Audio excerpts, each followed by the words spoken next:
Bonjour à toutes et à tous. Merci de participer à ce 12e webinaire organisé par le réseau TRISE, réseau d'experts dont les compétences sont extrêmement nombreuses et qui ont choisi de partager ces compétences, et aujourd'hui autour d'une thématique que nous avons choisi de décliner avec, vous allez le voir aujourd'hui, des experts vraiment extrêmement compétents, chacun dans leur domaine, autour de la taxonomie européenne. Donc aujourd'hui, c'est donc la 3e séance consacrée au sujet de la taxonomie. Et notre sujet aujourd'hui va être un sujet un peu phare, hein, c'est celui de la lutte contre le dérèglement climatique. Vous trouverez en pièce jointe, enfin ça a été téléchargé pour ceux qui le veulent, le point de droit que j'ai fait sur les textes concernant cet aspect du sujet. Mais aujourd'hui, je ne m'exprimerai pas, je ne ferai qu'intervenir.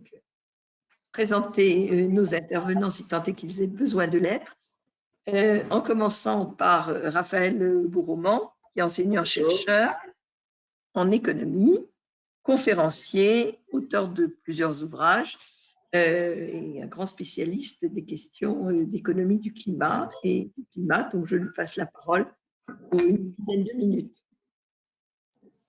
Bonjour à toutes et à tous. Merci beaucoup Corinne pour cette introduction. Est-ce que vous m'entendez bien? Parfait.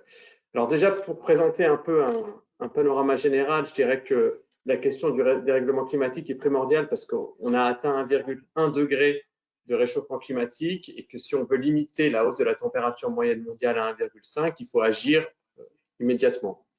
Alors pourquoi? Parce que si vous raisonnez en termes de budget carbone, la planète a utilisé à peu près 85% de son budget carbone dans un scénario plus 1,5. C'est-à-dire que si on veut limiter à plus 1,5 le réchauffement climatique, il ne nous reste plus que 15% du budget carbone au niveau des émissions de 2019.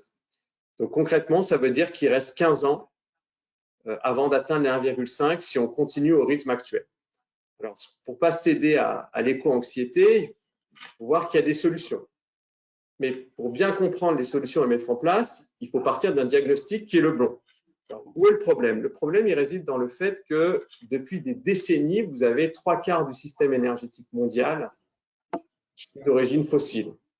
2/3 du mix électrique mondial qui est d'origine fossile également. Même quand vous regardez l'Europe, il y a 14% de l'électricité en Europe, on va dire 12-14%, qui est à partir du charbon. Alors qu'on est en 2022, ça pose quand même un problème depuis le temps qu'on parle de la sortie du charbon. Il y a un écho là sur la voix ou le son est bon? Non, non, c'est très bien. C'est bon, d'accord. Moi, j'ai un retour d'écho. OK. Bon, c'est pas grave. Et donc, face à un mix électrique et énergétique européen et mondial qui reste quand même fortement carboné, il faut se poser les bonnes questions. Et au lieu de se dire, bon, la solution est dans la décroissance, une certaine forme de déclin économique, il faut plutôt raisonner en se disant, on va concilier croissance économique et politique climatique et action climatique. Et comment est-ce qu'il faut le faire? Il faut découpler la croissance économique des émissions de CO2. Il faut décorréler les deux. Et pour ça, il y a plusieurs leviers que je vais présenter. Et on peut facilement y arriver quand on s'oriente vers une croissance qui est sélective, c'est-à-dire une sorte de troisième voie entre la décroissance et une forme de croissance carbonée et polluante. Et ça s'appelle décarboner l'économie. Et on a les leviers possibles pour le faire. Mais il faut les utiliser de la bonne manière et il faut pouvoir les combiner. Alors, il y a 3 principes directeurs à suivre. Le premier, c'est que cette lutte contre le réchauffement climatique, c'est l'affaire de tous. Ce n'est pas uniquement la question des gouvernements, uniquement la question des entreprises et en particulier des énergéticiens. C'est bien l'affaire de l'ensemble des parties prenantes de l'économie. Pourquoi? Parce que non seulement c'est dans le cadre de l'intérêt général, mais en plus, il y a des opportunités pour les entreprises dans la lutte contre le réchauffement climatique et la transition écologique. Il ne faut pas le voir uniquement comme une source de contrainte ou une sorte de sacrifice pour l'intérêt général. Il y a des véritables opportunités dont on pourra parler. Et l'idée, c'est de se dire que la neutralité climatique ou la neutralité carbone, qui sont 2 notions un peu différentes, mais on va faire aujourd'hui comme si c'était 2 notions proches, n'ont de sens qu'à l'échelle mondiale. Donc, quand des entreprises vous disent, comme Google, on est neutre en carbone, ça n'a pas de sens en soi. D'une part, parce que c'est un concept qui est global, et d'autre part, parce que la compensation carbone ne vaut pas le fait d'éviter une émission de CO2, c'est-à-dire une tonne de CO2 évitée, ça ne vaut pas une tonne de CO2 compensée. Donc, vous dire on émet du CO2, mais vous inquiétez pas, on compense, c'est beaucoup moins efficace qu'éviter d'émettre du CO2. Ça, c'est la première chose. Et la deuxième, c'est qu'il faut raisonner sur ce qu'on appelle les scopes 1, 2 et 3. C'est-à-dire, une entreprise doit agir sur les émissions directes, indirectes, mais aussi sur l'ensemble du cycle de vie du produit qui continue à émettre du CO2. Donc, par exemple, quand on vous dit telle technologie de production d'électricité émet moins de CO2 qu'une autre, est-ce qu'on a bien raisonné sur l'ensemble du cycle de vie? Donc, il y a bien une notion chaîne de valeur complète et écosystème industriel quand on raisonne émissions de CO2. Ce n'est pas uniquement les émissions directes de l'entreprise.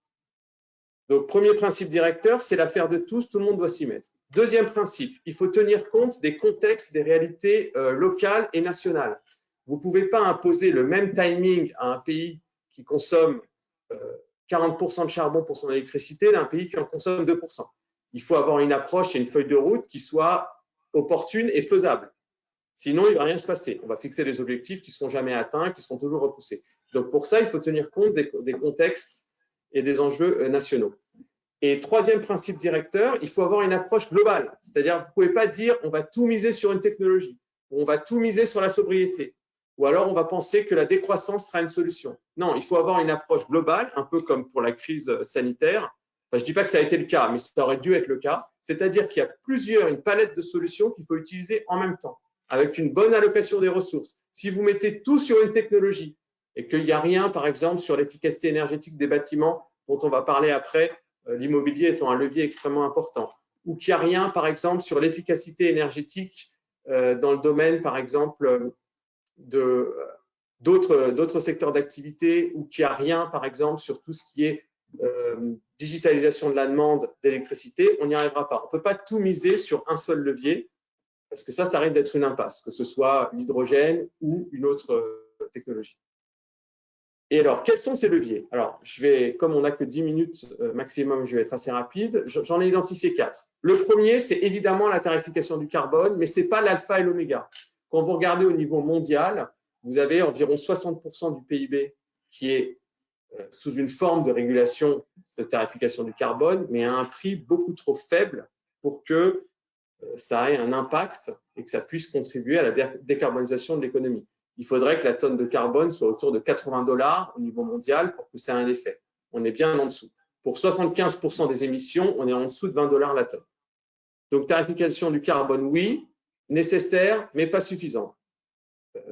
Ce qui est intéressant dans les entreprises, c'est de voir la tarification interne du carbone. Il y a beaucoup d'entreprises qui ont mis en place des prix internes du carbone. Ça a plusieurs avantages.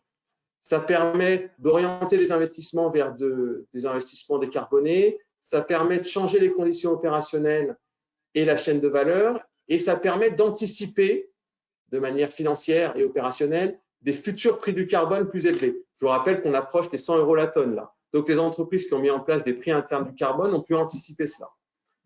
Donc, premier levier, tarification du carbone, mais ce n'est pas l'alpha et l'oméga parce que ça ne suffira pas comme instrument. Deuxième levier, la finance climat.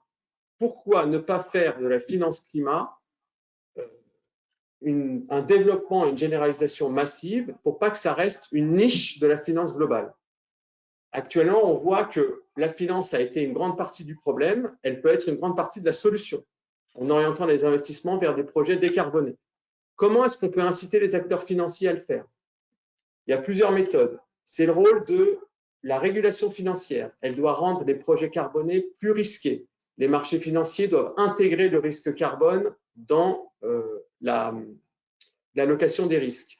Les régulateurs doivent accentuer les méthodologies de stress test climatique pour les banques. Donc, l'idée, c'est de faire en sorte que les acteurs financiers, naturellement, perçoivent comme beaucoup plus risqués des investissements carbonés. Par exemple, on pourrait imposer des exigences en termes de capitaux propres beaucoup plus élevées pour des investissements polluants que pour des investissements décarbonés. Et donc là, ça permettrait naturellement de rendre plus risqués les profils carbone des banques qui polluent et amener les marchés financiers à intégrer ce risque. Pourquoi? Parce que le risque climatique, c'est un risque financier. C'est un risque financier aussi pour les banques et donc pour la stabilité financière. Si demain, vous avez une banque qui a des actifs extrêmement carbonés, qui perdent en termes de valeur et qui sont dépréciés, la banque peut, par effet domino, entraîner la chute d'autres banques. Donc, il y a bien un risque financier dans le risque climatique. Et ça, les marchés financiers commencent à l'intégrer. Vous avez par exemple ExxonMobil qui a été éjecté du Dow Jones il y a à peu près 2 ans, après 90 années de présence. Donc, ça veut bien dire que les investisseurs commencent à comprendre qu'il y a un risque financier avec des entreprises très carbonées. Donc, le levier numéro 2, c'est cette finance climat. Il n'y a pas de problème de ressources, il y a un problème d'allocation des ressources qu'il faut investir au bon endroit.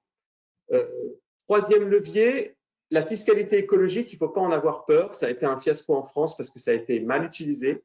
Ça a été utilisé dans une logique budgétaire plus qu'environnementale, et donc la taxe carbone a été un fiasco. Mais si elle s'intègre dans une réforme globale de la fiscalité, c'est-à-dire qu'elle entraîne ni perte de pouvoir d'achat, ni perte de compétitivité, vous allez avoir une taxe carbone qui va entraîner la baisse d'autres impôts pour les ménages et les entreprises et qui pourra aiguiller les comportements sans entraîner une hausse du prélèvement obligatoire. C'est-à-dire que l'idée de la taxe carbone, ça doit être d'être neutre fiscalement en termes d'impact global sur la fiscalité. Et ça peut se faire si vous baissez les charges pour les entreprises et si vous baissez également les charges pour certains ménages, pour que non seulement ça ne pèse pas sur le pouvoir d'achat et la compétitivité, mais qu'en plus, l'argent puisse après être alloué à, évidemment, la transition écologique. Il y a des pays qui l'ont fait, qui ont réussi, il ne faut pas hésiter à s'en inspirer. Il n'y a pas de politique énergétique parfaite qui puisse à la fois assurer la compétitivité des entreprises, respecter le pouvoir d'achat, être décarboné et puis permettre l'indépendance et la souveraineté énergétique. Donc, il faut, entre ces paramètres, faire les bons arbitrages. Et le dernier levier, c'est celui des technologies. Il ne faut pas hésiter à investir sur les technologies qui vont permettre la décarbonation de l'économie, mais en parallèle avec les autres instruments dont j'ai parlé. Et c'est bien que la France mette un plan de 7 milliards sur l'hydrogène, c'est bien que l'Allemagne mette 9 milliards, et il faudrait que la présidence française du Conseil de l'Union européenne soit une occasion d'inscrire la transition écologique comme priorité de l'agenda européen. Je ne suis pas sûr que ce soit le cas, mais c'est ce qu'on pourrait espérer. Et donc, l'idée, c'est de dire qu'avec une palette d'outils, on peut atteindre l'objectif sans rentrer dans une forme de décroissance, puisque le confinement du printemps 2020 dans le monde a montré que ce n'est pas parce que les émissions de CO2 baissent que la concentration de CO2 atmosphérique baisse. Or, c'est cette concentration qui pose un énorme problème. Merci pour votre attention. Merci Raphaël pour ces propos extrêmement éclairants. Donc maintenant, on va aborder des sujets de manière plus thématique et je vais donc passer la parole à Madame Charlotte Myriel, fondatrice de la société Aurore S. Voilà, vous avez la parole. Bonjour à tous. C'est bon, vous m'entendez? Vous voyez mon écran? Oui. Oui, c'est bon, super. Merci beaucoup pour cette première introduction qui donne, je dirais, un champ large. Effectivement, je retiens une chose de ce qu'a dit, de ce qui a été dit, c'est qu'il faut adapter les plans d'action suivant les contextes et suivant les plus contributeurs.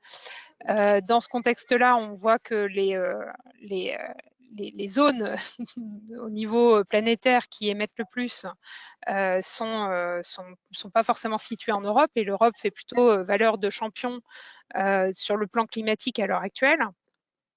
Donc ça, c'est juste pour replacer un tout petit peu le contexte, pardon, voilà. Mais effectivement, si on veut essayer de respecter nos objectifs de réduction carbone, c'est ce que vous venez de dire, il faudrait quelque part aujourd'hui reproduire la situation de 2020 avec le Covid qui nous a permis de respecter les objectifs de réduction et d'être sur notre trajectoire de décarbonation. Alors, sur cet enjeu, on pourrait se dire, bon, nous, on est en France, quelque part, on représente 1% des émissions de CO2, on pourrait se dire que finalement, le problème n'est pas chez nous. J'aime bien cette image parce que alors, c'est une image qui avait été faite par Greenpeace, mais qui parle du jour du dérèglement en France. C'est-à-dire que globalement, c'est le jour à partir duquel on émet plus de CO2 qu'on est capable d'en absorber. Et donc, on peut se dire qu'on représente que 1% des émissions de CO2 mondiales, mais pour autant, le jour du dérèglement a eu lieu le 5 mars 2020, donc juste avant la crise climatique, et le 17 mars 2021, la crise sanitaire, pardon, et le 17 mars 2021, donc après un an de Covid. Donc finalement, le Covid, qui nous a permis de rester sur notre trajectoire et de respecter nos engagements climatiques, nous a fait gagner à peu près 12 jours. Si on veut être neutre en carbone à horizon 2050, ce qui est l'objectif pour maintenir ce réchauffement climatique en dessous de 1,5 degré, il faut que cette date se repousse à la fin de l'année. Donc voilà, ça vous montre quand même le chemin à parcourir qui reste entre nos mains et donc on doit tous agir malgré tout à notre niveau avec certains acteurs qui doivent effectivement, certaines zones géographiques qui doivent aller plus vite sur ce chemin de la décarbonation. Alors, on pourrait se dire qu'on est, encore une fois, qu'on ne représente rien. Pour autant, on est quand même d'ores et déjà impacté. Ça a été évoqué, on est déjà à 1,2 degré. Il nous reste 15% d'émissions à émettre. Et concrètement, ça se traduit déjà dans le climat. On voit énormément de phénomènes climatiques qui nous impactent à l'échelle mondiale, mais aussi à l'échelle française. Là, j'ai juste repris un peu les différentes conséquences en fait, d'un schéma plus 1,5 degré et les conséquences que ça peut avoir sur le nombre de jours par an au-dessus de 30 degrés, à la fois en journée mais aussi de nuit. La probabilité d'avoir une canicule de 2003 qui se reproduit chaque année en fonction des hausses des températures. Évidemment, les conséquences sur les feux de forêt, les conséquences sur le stress hydrique et donc potentiellement la croissance du coup des végétaux et accessoirement des forêts qui sont, comme vous le savez, des puits de carbone. Donc, et puis aussi les conséquences sociales que ça peut avoir sur la population.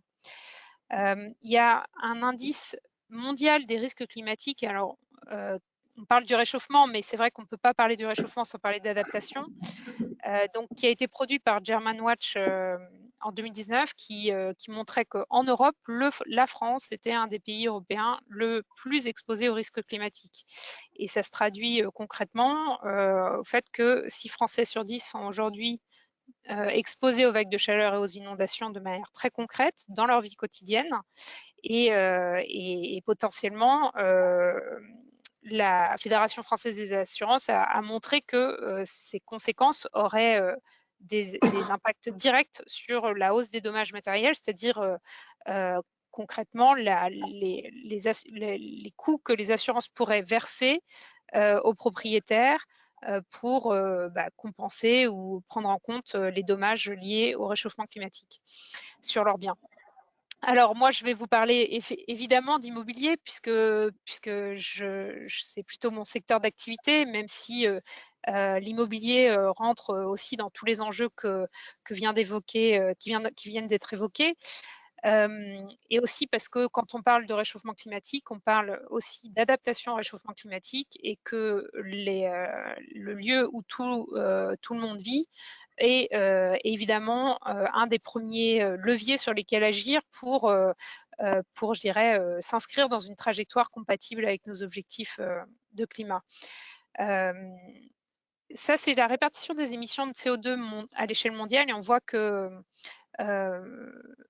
si on réfléchit que en termes d'énergie, bien sûr, c'est une composante majoritaire qui a été évoquée, mais si on réfléchit en termes de secteur d'activité, on se rend compte que le secteur du bâtiment représente en gros un tiers des émissions de CO2 à l'échelle mondiale. C'est aussi le cas en France. Si on y ajoute les matériaux qui rentrent dans la construction de bâtiments neufs ou de rénovation, on est sur près un peu plus du tiers. Donc, on est le secteur le plus contributeur au réchauffement climatique et aussi le secteur le plus, je dirais, soumis à devoir s'adapter à ces conséquences. C'est à combiner avec un deuxième enjeu qui est que la population mondiale est en croissance, que le parc immobilier doit aussi pouvoir se développer pour répondre à la demande et le besoin en logement. Donc, il y a un enjeu à la fois de décarbonation du secteur immobilier, mais aussi de créer plus de mètres carrés et d'adapter aussi les mètres carrés qui sont déjà là. On parle en termes de croissance du volume construit de la superficie de New York construite chaque mois pendant les 40 prochaines années. Donc, vous voyez le rythme de construction, et on pourra aussi parler d'artificialisation, mais ce n'est pas le cas, c'est pas le thème du sujet d'aujourd'hui. Il faut savoir quand même que la ville du futur est déjà là. 80% de la ville de 2050 nous entoure déjà. Donc, il y a un enjeu à la fois de construire plus de bâtiments, mais aussi de s'adresser au parc déjà existant. Voilà, donc vous avez compris, pour le bâtiment, pour l'immobilier, c'est un enjeu systémique. Il faut à la fois réduire je dirais la contribution carbone du secteur pour contribuer à réduire notre impact climatique. Mais en même temps, le dérèglement climatique étant déjà là, il s'agit aussi de pouvoir améliorer sa résilience et donc de pouvoir s'adapter aux conséquences et aux phénomènes de changement climatique. Alors, en plus, je dirais, dans les phénomènes d'adaptation, il y a l'enjeu de pouvoir toujours permettre d'offrir de l'immobilier accessible, avec de l'immobilier rentable, avec de l'immobilier qui, du coup, s'inscrit dans une finance orientée, une finance durable. On parle souvent de risques de transition, qui sont les risques liés à la hausse, par exemple, des prix de l'énergie, aux nouvelles taxes, aux nouvelles normes, et donc à anticiper tous ces enjeux qui sont directement impactants sur la valeur du bien.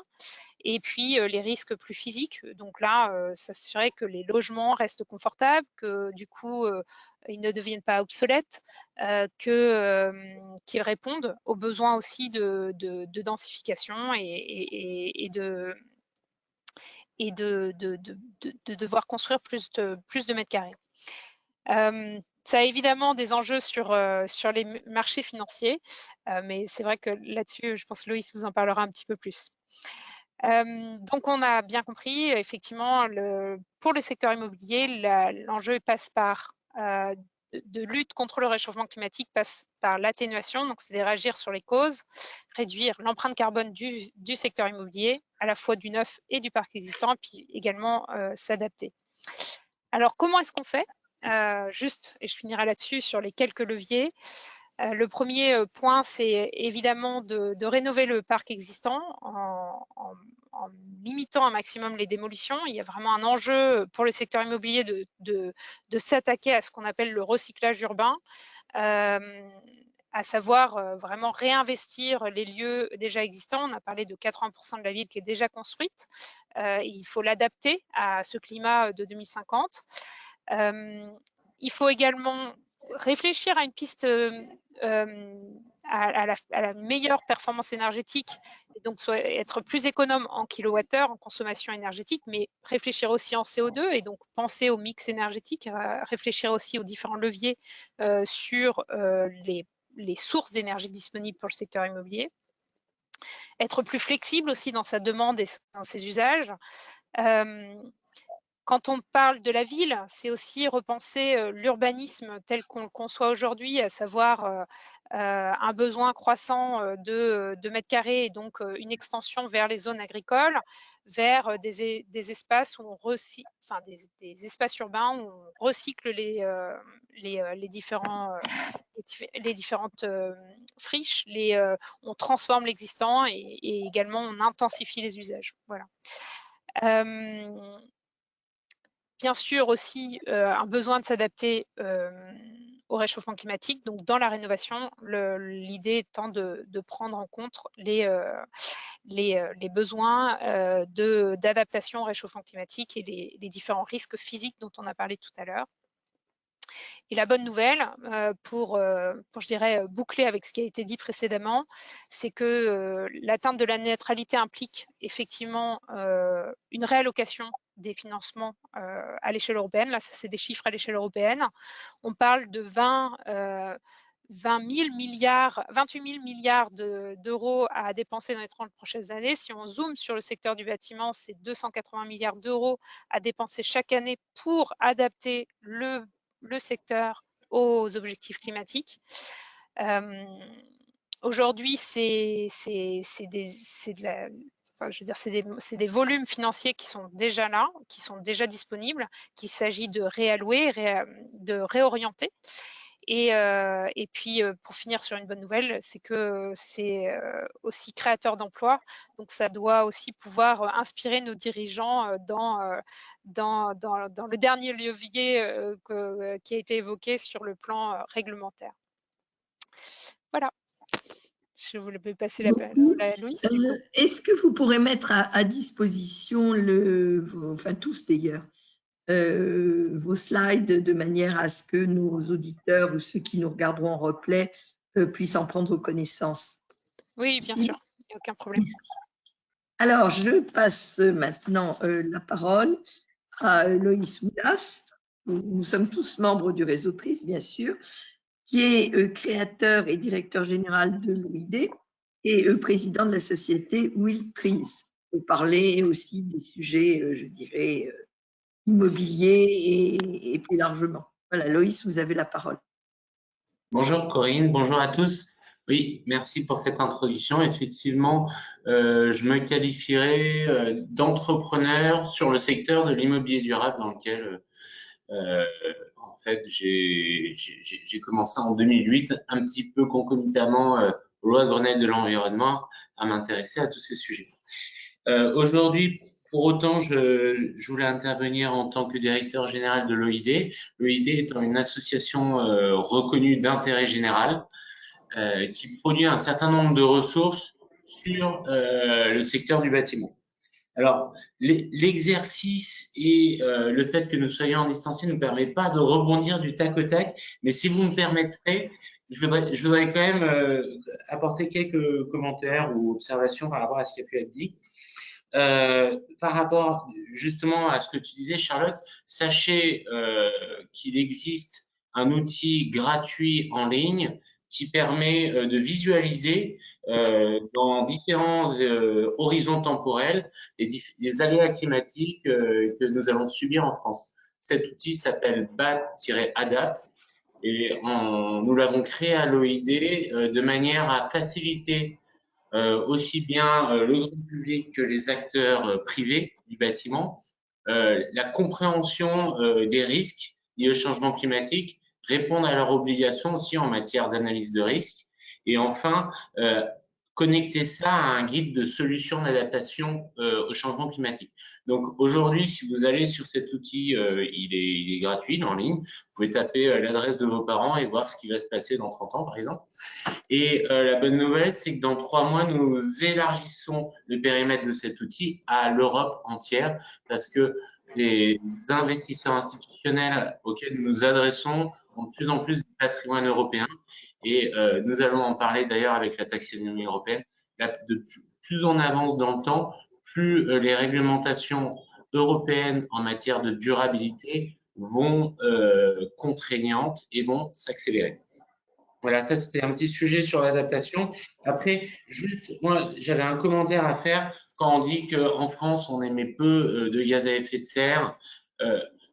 Pour faire un petit trait d'humour, on parle d'évasion fiscale, on peut parler aussi d'évasion carbone. C'est-à-dire que la manière dont les normes internationales de comptabilité carbone ont été organisées font que en réalité, quand les États regardent leurs émissions de gaz à effet de serre, ils ne regardent quasiment que les émissions directes, donc produites sur le territoire.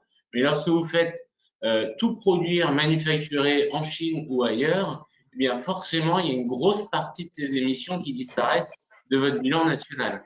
Et d'ailleurs, c'est exactement ce que tu montrais, Charlotte, c'est que lorsque on regarde pas seulement les émissions directes liées aux consommations énergétiques des bâtiments, mais qu'on réintroduit la part des matériaux de construction, eh bien, le poids n'est plus, au niveau mondial du bâtiment, n'est plus de 28%, mais de 39%. Et en France, le poids des émissions de gaz à effet de serre liées aux consommations énergétiques des bâtiments, il est de 25%. Mais il est nucléarisé. Donc, en fait, il est sous-estimé. Enfin, on a un biais d'analyse par rapport à notre niveau de consommation énergétique, par rapport à si on avait d'autres sources d'énergie, d'une part, et d'autre part, on n'introduit pas dans ces 25% le poids des matériaux de construction qui est énorme. C'est quasiment, bon, là au niveau mondial on parle de 11%, mais lorsqu'on construit en France, le poids sur 50 ans des émissions de gaz à effet de serre liées aux consommations énergétiques est équivalent au poids carbone de la construction. C'est-à-dire que quand vous construisez, c'est exactement ce que tu disais Charlotte, quand on démolit pour reconstruire, on se colle pour 50 ans de consommation énergétique, c'est l'équivalent. Donc c'est vraiment quelque chose qui devrait être la mesure première, c'est de limiter les normes qui empêchent les possibilités à moindre coût de reconvertir des immeubles. Ils y travaillent, il faut vraiment qu'ils accélèrent là-dessus. La France est assez moteur là-dessus. Oui, c'est vraiment le sujet. Et d'ailleurs, il y a de plus en plus d'acteurs qui se lancent justement de façon très opportuniste sur la transformation de bâtiments tertiaires en immeubles de logement.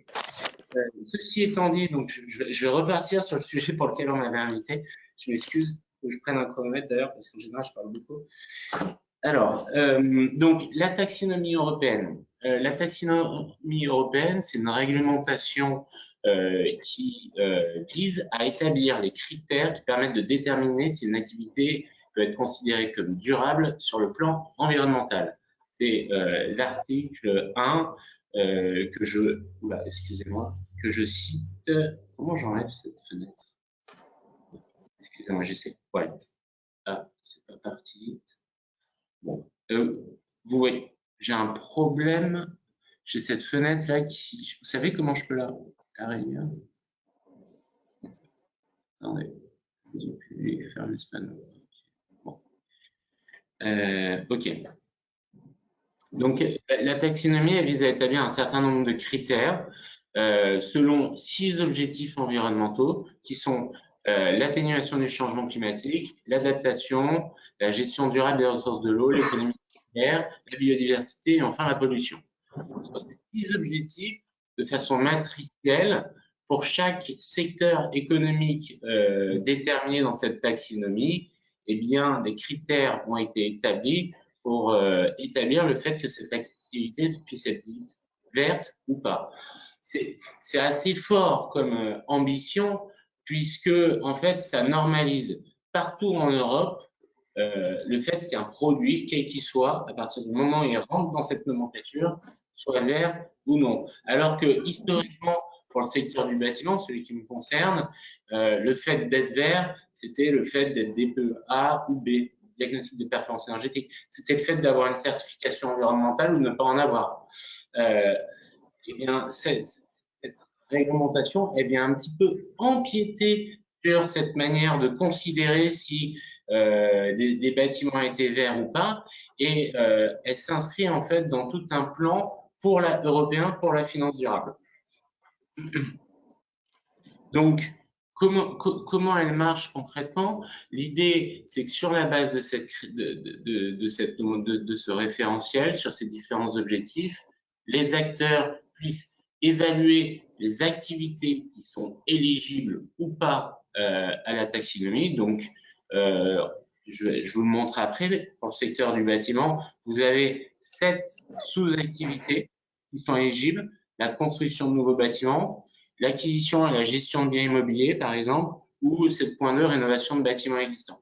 Donc ça, chaque acteur, qu'il soit dans le secteur immobilier ou pas, va devoir passer au crible de l'ensemble des secteurs économiques, pas seulement celui du bâtiment, ce qu'il réalise pour déterminer justement ce sujet-là d'éligibilité. Une fois qu'on a déterminé l'ensemble de ces activités éligibles, l'idée de la taxinomie, c'est de passer au crible des activités, au crible des critères de chaque objectif. Les objectifs que je vous citais avant, atténuation, adaptation, biodiversité, etc.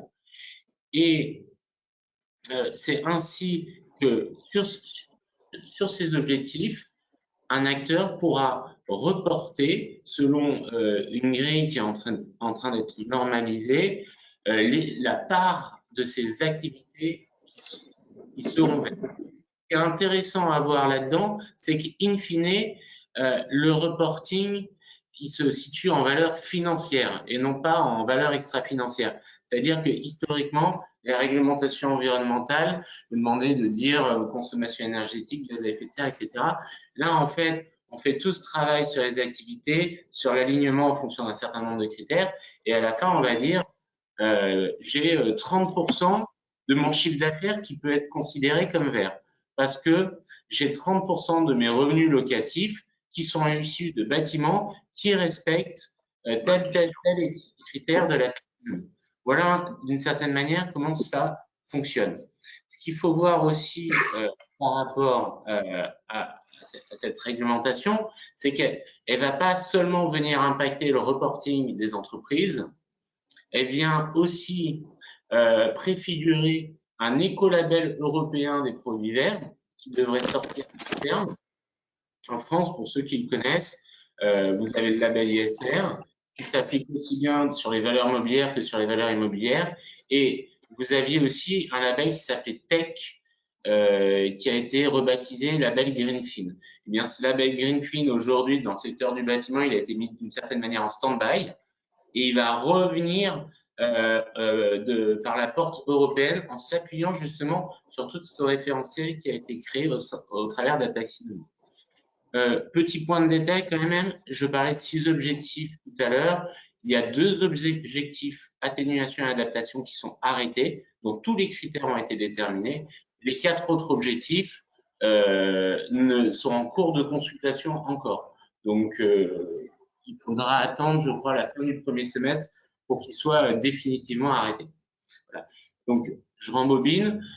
Ce référentiel, il va venir conditionner les reportings des entreprises, il va venir conditionner la manière dont on évalue les obligations vertes, ce qu'on appelle communément les green bonds, l'écolabel européen, et de façon générale, aujourd'hui, moi, quand je rencontre des acteurs dans le bâtiment qui cherchent, par exemple, à acheter un bâtiment à Paris, ils vont regarder son diagnostic de performance énergétique, ils vont analyser les risques liés au changement climatique, ils vont regarder tout un certain nombre de critères, mais aussi ce qu'ils vont regarder, c'est dans quelle mesure le bâtiment qu'ils souhaitent acheter pourrait être considéré comme vert demain. Parce que eux, leur enjeu, c'est de pouvoir, derrière, valoriser l'ensemble des activités vertes qu'ils ont pour aller attirer des investisseurs, soit si ce sont des gestionnaires de fonds immobiliers pour créer des fonds verts, soit si ce sont des sociétés cotées ou des sociétés foncières pour pouvoir attirer au sein de leur titre de bourse, par exemple, des investisseurs qui se seraient fixés des critères de durabilité. Pour reprendre, par exemple, l'exemple sur ExxonMobil tout à l'heure. Voilà. Donc, j'avance un petit peu sur cette slide. Donc là, c'est un petit peu ce que je vous disais. Au milieu, vous avez cette taxonomie qui est un référentiel. Et après, vous avez des réglementations périphériques qui vont venir s'appuyer dessus pour conditionner des reportings, des labels, des green bonds. Et vous allez avoir les acteurs économiques qui vont s'y référer pour se fixer des critères d'investissement. J'avance là-dessus. Alors nous, ce qu'on a cherché à faire au sein de l'association, c'est de transposer ces critères qui de temps en temps peuvent être un peu généraux pour le secteur du bâtiment en France. On a aussi des programmes, un programme européen à l'OID, on est en relation avec un certain nombre de réseaux. À terme, on fera des annexes techniques aussi pour transposer ces critères européens en droit national dans les principaux pays où il existe un marché d'immobilier professionnel structuré. Et donc, le travail qu'on a fait, c'est de produire un guide pour justement faire de la pédagogie sur la manière dont cette réglementation s'est imposée et la manière dont elle va venir impacter un petit peu l'ensemble des activités dans le secteur du bâtiment. Et nous avons produit après des annexes réglementaires pour vraiment très précisément décrire la correspondance entre les critères techniques européens et ce qui existe en France. Donc là, j'en avais téléchargé un pour vous montrer un exemple. Vous avez là pour la rénovation des bâtiments les critères qui sont sont expliquées, et ensuite la correspondance en France selon un certain nombre de réglementations. Voilà. Sachant que, en fait, comme je vous l'expliquais tout à l'heure, si on regarde un petit peu mon écran, là je suis sur l'atténuation du changement climatique. Vous avez 7 sous-activités dans le bâtiment, et pour chacune, vous allez avoir une liste de critères. Ce n'est pas un seul critère par activité, par objectif. Vous avez des critères qu'on dit DNSH, c'est, je reviens sur mes slides, mais c'est Do Not Significant Harm, et vous avez des critères de contribution substantielle.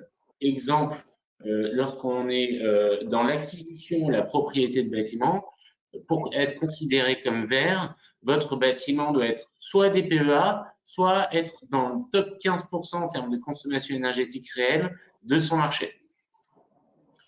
Si vous êtes en construction de bâtiment, il faut que votre bâtiment soit RT 2012 moins 10% en termes de performance. Si vous êtes en rénovation, il faut que votre projet de rénovation vise un objectif de, alors je crois que c'est moins 30% en termes de consommation énergétique. Donc ça, c'est des grands objectifs qui se retiennent facilement.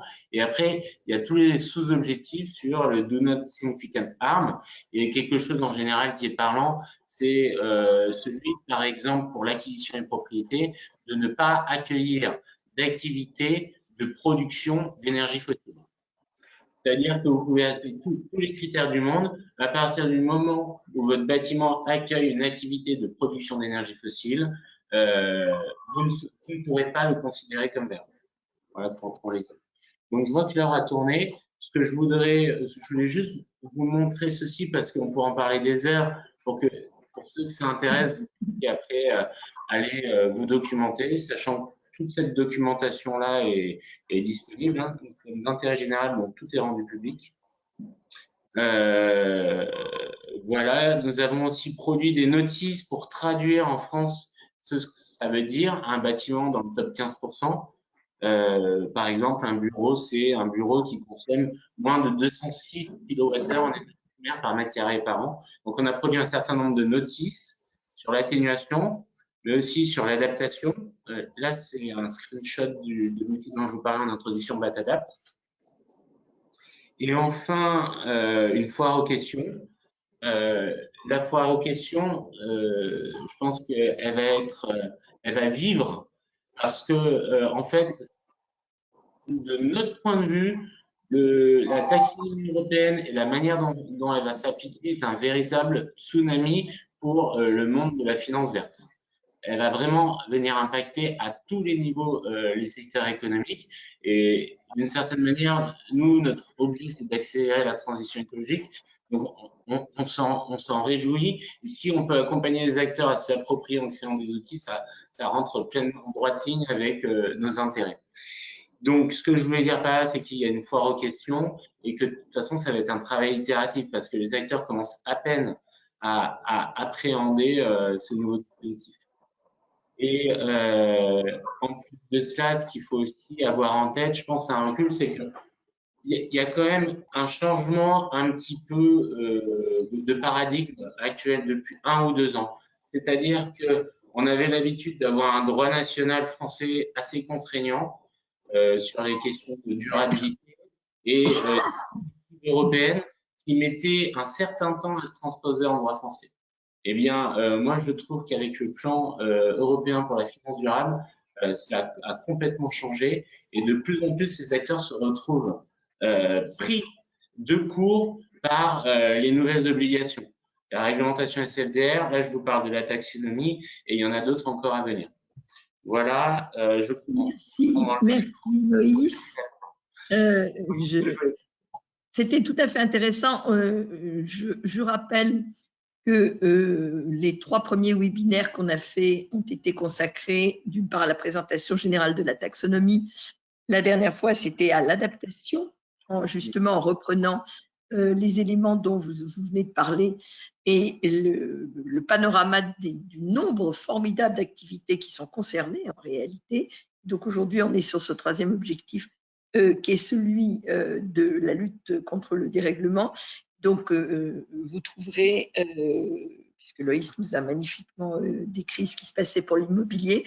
Vous trouverez la petite note, le petit point juridique que nous avons fait, montrer la manière dont ça s'applique de manière générale, le règlement du 20 juin 2020 et l'acte délégué du 4 juin 2021, comment ça s'applique à tous les domaines autres que l'immobilier, parce qu'il y en a énormément. C'est en réalité quasiment toutes les activités qui sont concernées. Voilà, donc je passe la parole à notre ami Romuald Ribaud pour son intervention sur un domaine extrêmement important du sujet, le domaine du digital. Je rappelle que Romuald est vice-président de l'Alliance Green IT. Merci, merci aux premiers intervenants, c'était vraiment très intéressant. Je vais essayer de faire le lien entre le numérique et le digital parce qu'il y a le numérique et le digital, le numérique et les bâtiments parce qu'il y a un vrai lien sur la partie data center qui est quand même un des tiers très impactant au niveau des services numériques et je vais essayer d'être à la hauteur des premiers intervenants. Est-ce que vous voyez bien mon écran? Oui. Ok. Alors, donc pour commencer, je voulais, c'est vrai que le sujet du numérique et du digital, on est ravis, nous à l'Alliance Green IT, on existe depuis 10 ans, mais pendant très longtemps, on prêchait un petit peu sans avoir de véritable audience, et c'est un sujet qui est de plus en plus prégnant et dont tout le monde a de plus en plus conscience. Néanmoins, je vais essayer dans ce petit quart d'heure de vraiment faire le focus sur les impacts environnementaux et sociaux du numérique. Et pour illustrer ces impacts, j'ai extrait une planche très récente, il y a 2-3 semaines, qui a été publiée dans le journal Le Monde et qui montre qu'enfin notre sujet est pris vraiment en considération, vu que maintenant, enfin, les grands médias s'en emparent. Cette petite planche, elle est intéressante à plusieurs niveaux. Déjà, elle fait le focus sur les émissions de gaz à effet de serre du numérique. Elle valide que c'est environ 4% des émissions au niveau mondial qui concernent les activités du numérique. Et 4%, ça représente à peu près 2 fois ce que représente l'aviation civile. Alors autant on voit surtout on ne voit pas surtout la phase virtuelle du numérique. On la considère comme immatérielle, mais quand on voit les avions, et là on n'a aucun doute sur les impacts des émissions de leurs gaz à effet de serre, faut se dire que le numérique représente 2 fois les émissions au niveau mondial, et donc c'est loin d'être négligeable.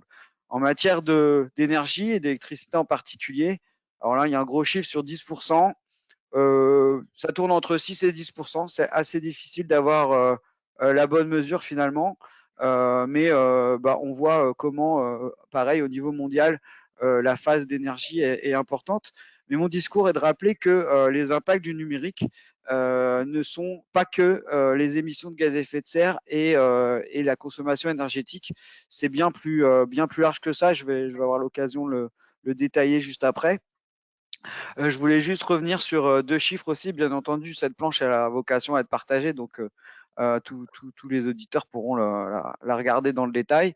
Ce qui est intéressant sur cette planche, c'est d'avoir la mesure que chaque heure, il y a 10 milliards d'emails qui sont échangés dans le monde, et que en moyenne, un email fait 15 000 km en quelques fractions de secondes. Pour faire ces 15 000 km, c'est très physique. C'est-à-dire que ça traverse des équipements, des câbles aériens, des câbles sous-marins. Et ça, c'est très physique. Et quand on voit le nombre et la croissance qu'on a, c'est ça le plus important. Finalement, c'est pas de savoir si on est entre 6 ou 10%, mais c'est vraiment voir la trajectoire qu'on est en train de prendre, sachant que les Occidentaux ont une utilisation assez mature du numérique, mais il y a encore toute une part de la population mondiale qui n'est pas du tout à notre niveau et qui va l'être ces prochaines années. Donc, on peut déjà estimer toute la montée en puissance des impacts du numérique par rapport à d'autres secteurs. Un autre chiffre, je vais passer à mon autre. Alors, cette planche-là, je l'ai extraite d'une récente publication de l'ADEME qui s'appelle En route vers la sobriété numérique 2022. Pareil, je vais pas aller dans le détail, mais ce qui est intéressant ici, c'est de bien comprendre qu'un service numérique s'articule autour d'une chaîne matérielle très complexe et qu'on réduit à 3 grands groupes. Il y a le groupe terminal, c'est-à-dire son smartphone, son ordinateur, l'interface utilisateur. Il y a la partie réseau parce que ces terminaux, ils doivent communiquer entre eux, donc ils traversent des réseaux souvent sur le premier kilomètre qui sont plutôt non filaires, 4G, Wi-Fi, et puis ensuite qui vont se connecter au fil et qui vont échanger, on l'a vu, sur des distances très, très importantes. Et puis enfin, il y a la troisième partie qui est la partie centre données, donc data center. Et là, les questions des équipements réseau, mais des équipements d'infrastructure, mais aussi les questions du bâtiment lui-même, qui consomme énormément d'énergie pour alimenter les équipements, mais aussi pour refroidir l'air. Et donc, c'est des impacts qui sont à considérer sur l'ensemble de cette chaîne matérielle. Une fois qu'on a bien conscience de la répartition de tous ces équipements, il faut analyser chacun de ces équipements avec une démarche d'ACV, d'analyse du cycle de vie global, et prendre en compte les phases d'extraction, d'assemblage, de transport, de distribution et bien entendu de fin de vie. Et c'est bien la somme de ces impacts qui correspond à l'impact d'un usage. Un usage étant par exemple consulter une page internet, acheter un billet de train en ligne, etc. Acheter un billet de train en ligne va mobiliser toutes les ressources qu'on peut voir à l'écran. Mais il est vraiment important d'avoir en tête que le principal impact, c'est au moment de la fabrication et notamment du fait de la phase d'extraction minière. Et je rejoins, j'ai beaucoup aimé la formule de Loïs sur l'évasion plus fiscale mais environnementale. Quand on extrait des métaux critiques tels comme le graphite derrière des collines au fin fond de la Chine, ça nous impacte pas directement, mais c'est pas pour autant que l'impact n'est pas désastreux au niveau environnemental et social, vu les conditions de travail qui s'appliquent dans ces territoires. Rappeler aussi, pour donner des grandes masses, c'est vraiment mon ambition de cette intervention ce matin, c'est que, vous voyez en bas à droite, vous avez 10 heures de film haute définition, ça représente autant que l'ensemble des pages Wikipédia en anglais. Donc vous voyez, toute l'énergie, le temps qu'il a fallu pour constituer toutes ces définitions Wikipédia, c'est consommé en 10 heures de lecture de vidéo. Il faut savoir que 80% du tuyau Internet est utilisé par la vidéo. Donc, ça permet de voir où sont nos propres leviers au quotidien. Dernier chiffre intéressant sur cette planche, c'est les 35 grammes de CO2 émis par chaque email échangé de 1 MO. On en a vu, il y en a 10 milliards par heure. Et donc, chaque heure, c'est 35 grammes fois 15 milliards, fois 10 milliards qui émettent du CO2. Mais comme je le disais, l'impact du numérique ne se limite pas aux énergies et aux gaz à effet de serre. On considère que l'impact du numérique, ça représente 3 fois les impacts de la France. Donc, on a des experts ici qui nous ont détaillé, multiplie par 3, et donc tout secteur confondu, hein. On multiplie par 3 et on a à peu près l'impact du numérique au niveau mondial. Alors sur cette planche, on revoit les grandes masses que j'ai détaillées tout à l'heure, les 4% et les 6%. Mais voilà, c'est pas que, c'est aussi 0,2% de la consommation d'eau. Alors pareil, 0,2%, ça a l'air très peu, mais quand on transforme ça en pack d'eau, c'est 242 milliards de packs d'eau qui sont consommés, et notamment, encore une fois, à cette phase d'extraction, parce que on a des équipements aujourd'hui qui sont de plus en plus petits, que ce soit nos smartphones ou tous les objets connectés. Mais en fait, pour les construire, on va utiliser des matières, on va exploiter des minerais et des matières de plus en plus grandes. Pourquoi? Parce que elles sont de plus en plus rares, il faut aller chercher de plus en plus loin, donc il faut dépenser encore plus d'énergie. Et donc, on a un rapport comme ça où plus nos équipements sont petits et finalement, plus on va devoir aller chercher une masse de terre, mobiliser une masse de terre importante. Et puis, il va falloir la diluer pour aller chercher ces poussières, ces petits éléments. Et pour ça, on va utiliser énormément d'eau. Et cette eau, voilà, il faut la transporter jusqu'à ces territoires parce que cette phase a lieu au niveau local. Et c'est bien toute cette énergie grise qu'on peut dénoncer dans cette évasion environnementale et qu'il faudrait que chaque pays prenne à sa juste mesure. C'est aussi des impacts dans la gestion des déchets électriques et électroniques. Alors si ces déchets représentent au niveau mondial 50 à 75 millions de tonnes de déchets, il faut relativiser là pour le coup, vu que c'est nos actions directes, il faut les nuancer eu égard aux 2 millions d'équipements que les metteurs sur le marché mettent en France chaque année. Et nous, on met 2 millions d'équipements. C'est donc les déchets, toutes les images qu'on voit, c'est 70 millions de tonnes, c'est pas les nôtres. L'Europe, depuis la directive des 3E, fait partie du territoire le plus exigeant en matière de gestion de ces déchets électriques et électroniques. Et il y a quelques années, l'OCDE a fait un benchmark de tous les pays États membres et des solutions qu'ils ont mis en place. Et la France est citée 17 fois dans les bonnes pratiques. On peut quand même donc de temps en temps montrer et faire cocorico sur nos activités. On est quand même en France dans le domaine de l'excellence en matière de gestion des déchets électriques et électroniques. C'est bien de prendre en considération tous ces impacts, mais il faut aussi s'appuyer sur les bonnes choses qui sont faites. Malheureusement, encore un déchet sur 4 passe à côté de nos filières. Je voulais aussi revenir sur ce que j'ai un petit peu dit sur cet indice MIPS, l'indice MIPS. Donc, vous voyez, 16 000 pour 1. Ça veut dire que pour faire 1 gramme ou 1 kilo de puce électronique, je vais avoir besoin de 16 tonnes de terre. Donc, vous voyez, ça illustre un petit peu cette miniaturisation et les besoins en matière qu'on peut avoir. Et pour comparer, une voiture, là, on voit bien que c'est gros. Et on voit bien que c'est de la matière, mais c'est un indice MIPS de 54. Donc, vous voyez la différence. Et donc, tout ce qu'on ne voit pas, tout ce qui est évadé environnementalement, je crois définitivement, Loïs, je vais réutiliser cette formule qui me plaît beaucoup.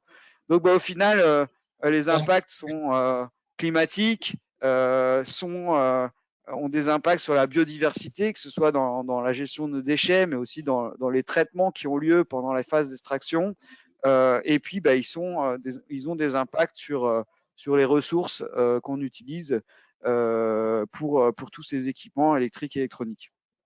Vu que le temps passe, donc je vais aller très vite. Et je vous ai détaillé cette chaîne matérielle du numérique pour un service donné. On voit aussi en quoi la phase de fabrication, que ce soit sur l'émission de gaz à effet de serre, sur la consommation d'eau, est la phase la plus importante. Et là, pour illustrer, c'est le nombre d'échanges pour un simple clic d'achat d'un repas en ligne. Vous voyez, il y a toutes ces données qui transitent dans les réseaux. Et encore une fois, en moyenne, chaque phase, donc 12 fois là, dans cet exemple, va traverser 15 000 km. Ce qu'on peut faire au niveau des organisations, des entreprises, il y a la possibilité et il existe des référentiels. Donc, encore une fois, c'est partagé et mes slides sont cliquables.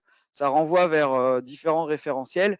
L'idée est de passer en revue 8 thématiques. En gros, quels que soient les référentiels, ça se résume à 8 thématiques. Et derrière la partie droite, là, vous avez un tableau Excel qui permet de passer en revue une centaine de bonnes pratiques autour de ces 8 thématiques et qui permet aux organisations de se poser des questions sur la gouvernance, c'est-à-dire à quel niveau on juge l'importance de ces usages numériques dans ses impacts environnementaux, sur les achats, est-ce qu'on fait appel à des acteurs de l'ESS, est-ce qu'on a des critères d'éco-conception, sur la fin de vie, quelles sont nos pratiques, est-ce qu'on on confie à n'importe qui, on ne regarde pas ce qui se passe derrière, ou au contraire, est-ce qu'on est très exigeant sur nos infrastructures, est-ce qu'elles sont mutualisées, sur les data centers, quelles sont les pratiques, quelles sont les techniques qui permettent de faire du refroidissement sans dépenser encore plus d'énergie, quelles sont les durées d'usage et les durées de vie de nos équipements,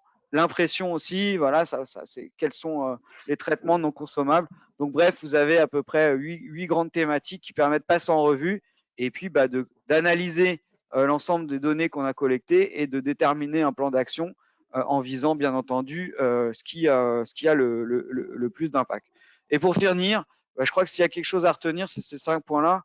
les bonnes pratiques, c'est valable dans son organisation, c'est valable dans ses pratiques quotidiennes, c'est allonger la durée de vie. À partir du moment où on a extrait la matière pour fabriquer ces équipements, le mal est fait. Donc, autant doubler la durée de vie, c'est réduire de 2 l'impact. Donc, c'est vraiment très important.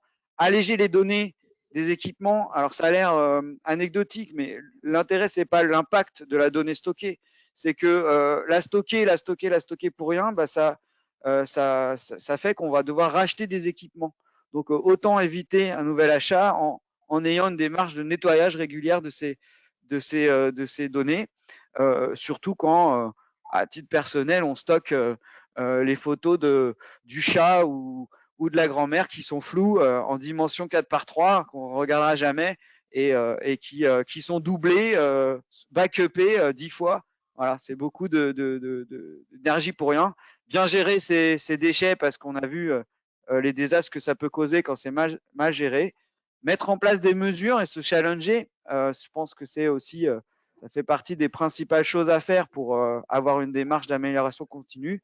Et enfin, éco-concevoir ces services numériques, avoir cette vision de l'unité fonctionnelle de son usage, de comment on rend ce service numérique et comment on peut, tout au long du cycle de vie, améliorer et réduire cet impact.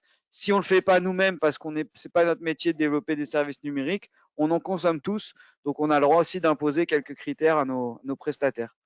Et je vous remercie. Merci.